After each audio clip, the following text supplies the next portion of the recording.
Hello friends, I am Professor S.J. Kohli. I teach English to the students of Science, BSc, of course, SYBSc. We have already considered so many types of communication. आपण मागच्या वेळेस पाहिलं writing letters and email. Letter कशी लिहायची, email कसा पाठवायचा हे आपल्याला बघायचं आहे. मागच्या लेक्चरला आपण पाहिलं की त्या ठिकाणी कशा प्रकारचं फॉर्मल, सेमी फॉर्मल आणि इनफॉर्मल लेटर असतात. नंतर आपण बिझनेस लेटरसुद्धा पाहिलेलं आहे. तर आता आपल्याला बघायचं आहे की लेटर कसे लिहायचे, बिझनेस लेटर कसे लिहायचं असतं ते आपल्याला बघायचं आहे. आपण एक उदाहरण घेऊ त्यासाठी. समजा आपण एक बिझनेस लेटर लिहित आहोत, तर पहिल्याने आपण काय लिहू? एक्झाम्पल, पत्ता लिहू पहिल्याने. उदाहरणार्थ बघा, managing director, Margaret chemical limited, London. अशा प्रकारे ज्याला आपल्याला लेटर पाठवायचं आहे त्याचा पत्ता अशा प्रकारे लिहिला जाऊ शकतो. ती लिहिल्यानंतर महत्त्वाचं जे आहे ते आहे सॅल्युटेशन, म्हणजे ग्रीटिंग. जसं आपण कोणाला भेटतो एखाद्या वेळेस पहिल्यानेच गुड मॉर्निंग, गुड इव्हिनिंग जसं आपण म्हणतो एकमेकांना, याला म्हणतात सॅल्युटेशन. याच्या सॅल्युटेशनमध्ये पत्र पाठवणारा आणि ते पत्र घेणारा यांच्यामधील जे रिलेशन असेल त्यानुसार सॅल्युटेशन दिलं जातं. बघा काय त्यासाठी काय लिहायचं आहे? डिअर लिहायचं आहे पहिल्याने. बघा, तुम्ही डिअर सर म्हणा, डिअर मॅडम म्हणा, अशा प्रकारे काहीतरी लिहायचं आहे. उदाहरणार्थ आपण जर म्हटलं तर समजा तर मॅडम सर जाऊ द्या, दुसरं नाव आहे समजा काहीतरी. दुसरं नाव कसे लिहू आपण? Dear mister Mahajan, dear chairman, dear missus Deshmukh, dear secretary, dear madam किंवा डिअर सर. अशा प्रकारचं आपण त्या ठिकाणी सॅल्युटेशन लिहू. नंतर आहे मग सब्जेक्ट. लेटरमध्ये आपण कशाविषयी पत्र लिहित आहोत त्याचे सब्जेक्ट लिहावं लागेल आपल्याला. तो सब्जेक्ट असा आहे मुख्य, तो लिहिणाऱ्याच्या चॉईसवर आहे, लिहिणाऱ्याच्या निवड आहे. तो बघा, तो सब्जेक्टच्या आधी किंवा नंतर लिहिला जातो. बघा, सॅल्युटेशन आणि सब्जेक्ट यांच्यामध्ये एक लाईन सोडावी. सब्जेक्ट थोडक्यात असला पाहिजे. उदाहरणार्थ बघू आपण कसं. उदाहरणार्थ असं बघा, परचेस ऑफ इंडस्ट्रियल केमिकल्स असं नावाचं सब्जेक्ट लिहिता येईल आपल्याला. बघा, किंवा सेल ऑर्डर्स फॉर फ्लॅट्स. अशा प्रकारे आपल्याला थोडक्यात सब्जेक्ट लिहिता येईल. नंतर मेन पार्ट आहे लेटरचा, तो म्हणजे काय? Body of the letter. मग मुख्य बॉडी ऑफ द लेटर लिहायला लागेल आपल्याला. ते कसं असलं पाहिजे? It should be well organised. म्हणजे पहिली लाईन दुसऱ्या लाईनशी संबंधित असली पाहिजे, दुसरी लाईन तिसऱ्या लाईनशी संबंधित असली पाहिजे. तर अशा प्रकारे त्या ठिकाणी बॉडी ऑर्गनाइज असली पाहिजे. वाटलंच तर जास्त मोठा असेल, बॉडी जास्त मोठी असेल तर त्या ठिकाणी त्यांचे डिवायडेशन पॅराग्राफमध्ये करायचं. पहिली आयडिया व्यक्त करण्यासाठी पहिला पॅरेग्राफ, दुसरी आयडिया व्यक्त करण्यासाठी दुसरा पॅरेग्राफ, आणि अजून जास्त असेल तर तिसरा पॅरेग्राफ. अशा प्रकारे बघा. आणि प्रत्येक पॅरेग्राफच्या नंतर एक एक लाईन त्या ठिकाणी सोडायची. बघा, सॅल्युटेशन नंतर सुद्धा एक लाईन सोडायची आहे. बघा, कॉम्प्लिमेंटरी क्लोजच्या आधी सुद्धा लाईन सोडायची आहे. आता कॉम्प्लिमेंटरी क्लोज काय भानगड आहे बघा.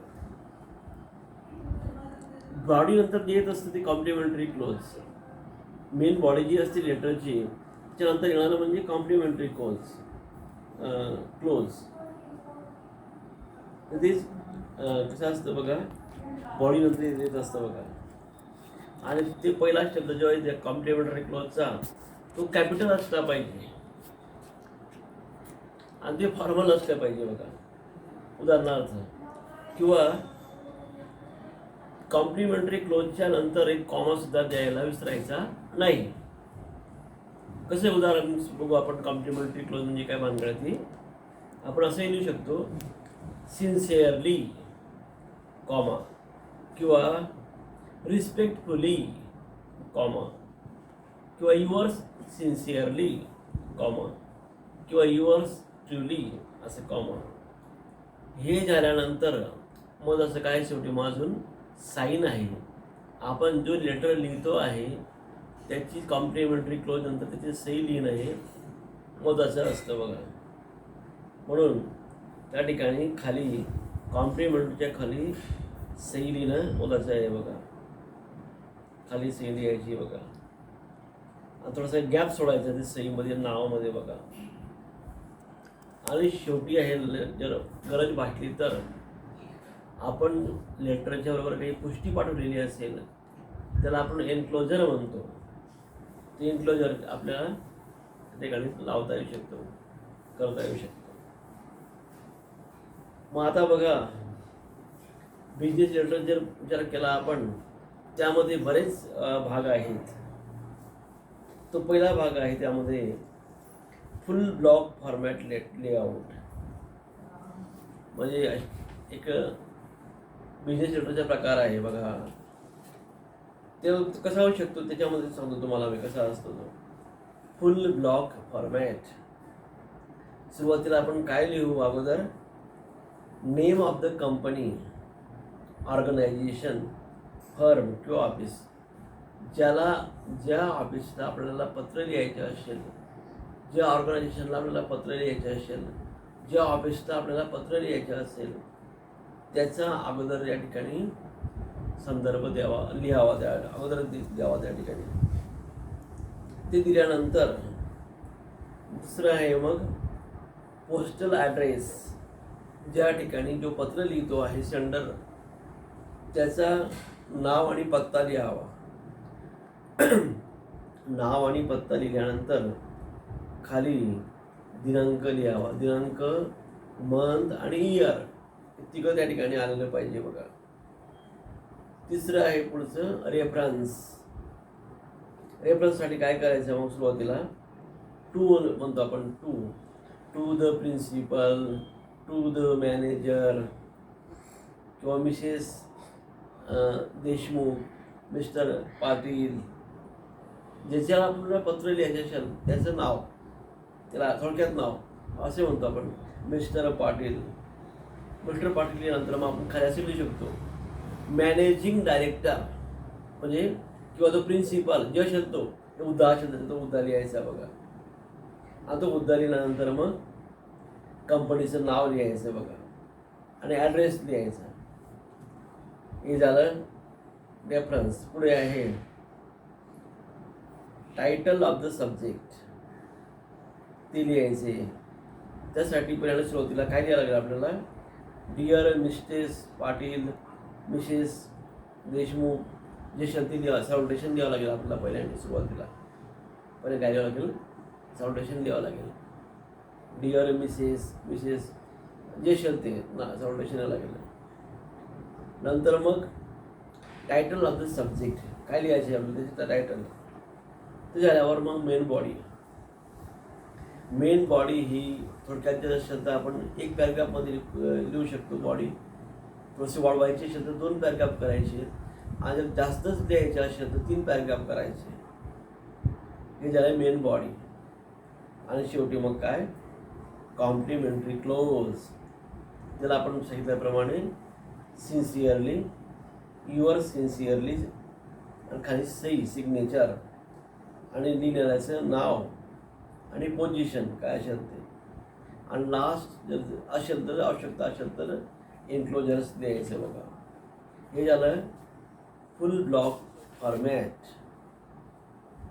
नंतर दुसरा आहे प्रकार मॉडिफाईड ब्लॉक फॉर्मॅट. तो पण त्याच प्रकारचा आहे. तिथे पण तेच सुरुवातीला name of the company, organisation, firm, office. ज्याला आपल्याला पत्र लिहायचं असेल त्या ऑफिसचं नाव, ऑर्गनायझेशनचं नाव, कंपनीचं नाव ते लिहायचं असतं बघा. नंतर त्याचा ॲड्रेस, पोस्टल ॲड्रेस लिहायचा असतो बघा.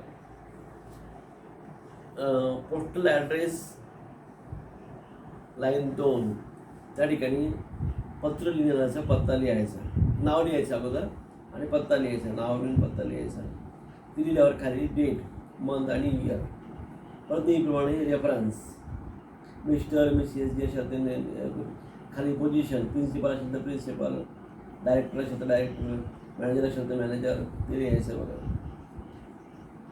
नंतर मग सॅल्युटेशन नेहमीप्रमाणे मिस्टर, मिसेस जे असेल ते सॅल्युटेशन. नंतर मग subject, title of the subject ते लिहायचं.